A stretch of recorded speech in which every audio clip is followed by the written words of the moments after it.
I ate his liver with some fava beans and a nice Chianti. This is the greatest psychological scene in all of cinema. It's a polite conversation on the surface, but underneath it's a trap. One of the most unsettling scenes ever filmed, built entirely on words. The first meeting between Clarice and Lecter isn't just the heart of the film, it's the mind of it. But to see how this quiet conversation becomes the best psychological chess match in all of film, we first need to rewind.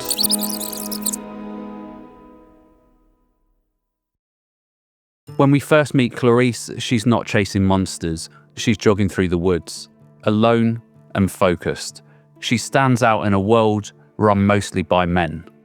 The packed elevators, the side glances, the way her boss talks to her, it all says the same thing: she doesn't belong. Then she's sent down into the basement. This nice girl from the FBI is about to meet one of the most dangerous minds in all of fiction. And she doesn't know it yet, but she's the one who's going to be examined. Their meeting is one of the most carefully designed psychological traps ever filmed. So let's break down how it works and why it still holds us in its grip. Let's start with how the scene is built.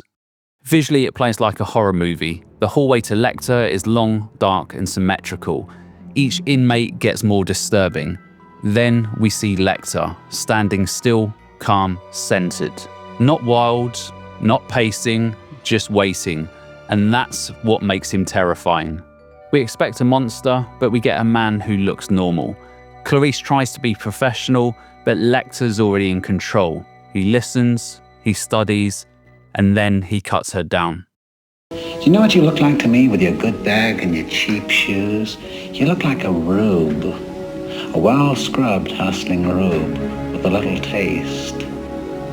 Good nutrition's given you some length of bone, but you're not more than one generation from poor white trash.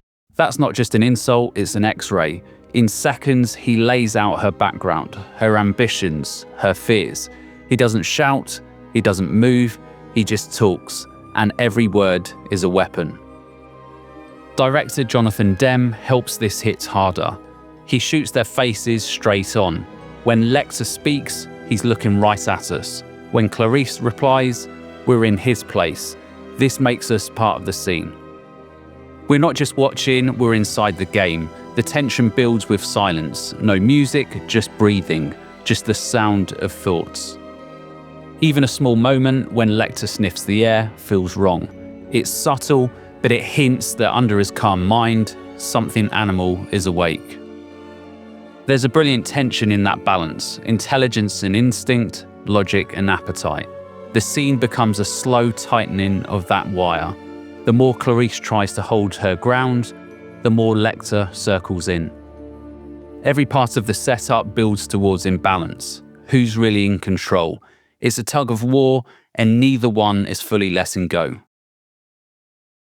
Here's where it gets brilliant. The scene isn't loud, it's close, it's personal. Lecter doesn't just scare her, he invites her in. He tests her, and Clarice doesn't back down. She gives him respect and honesty, and in return, he gives her a clue. Listen carefully, look deep within yourself, Clarice Starling. That moment has been copied, parodied, and quoted for decades, but it lasts because it's unique. We've seen criminals talk to cops, killers taunt victims, but we've never seen a meeting like this. Two people, one conversation, and somehow it's the scariest part of the film. This isn't a monster chasing prey, it's two hunters testing each other with words.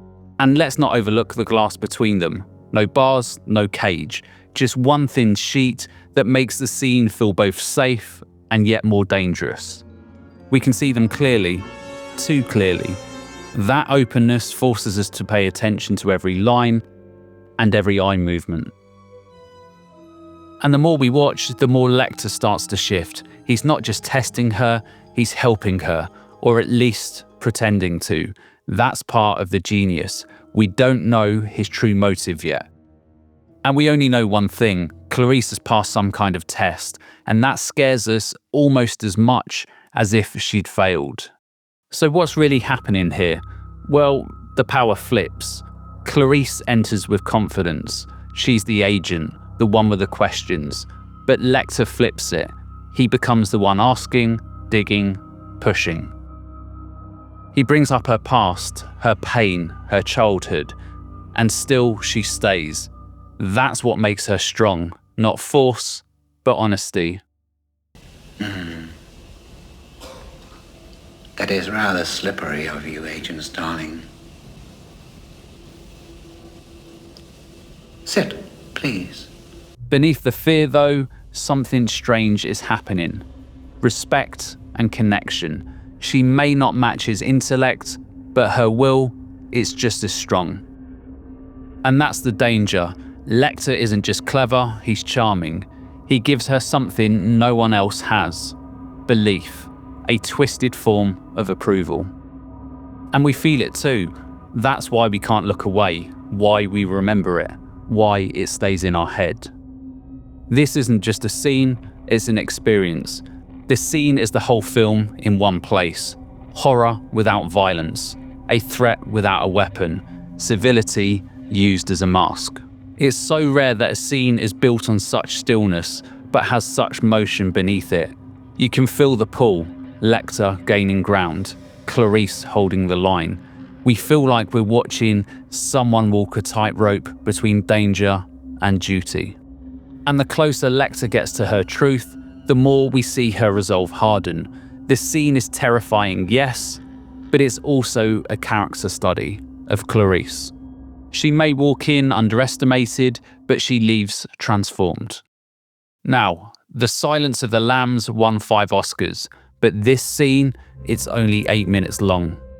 And in those 8 minutes, it changed how movies build tension. No chase, no screams, just faces, just words. It reminds us the scariest scenes in cinema aren't necessarily the loudest.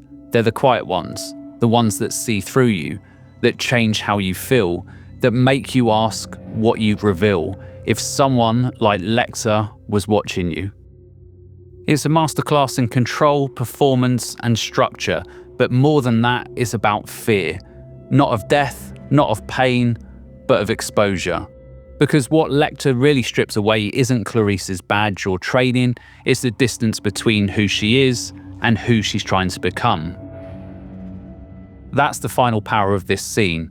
It's not just about what's said, it's about what's left behind. The silence that lingers, the questions we carry. The first meeting between Clarice and Lecter is the greatest psychological scene in all of cinema, not because of the monster in the cell, but because of what it reveals in the person standing just outside of it. You fly back to school now, little Starling. Fly.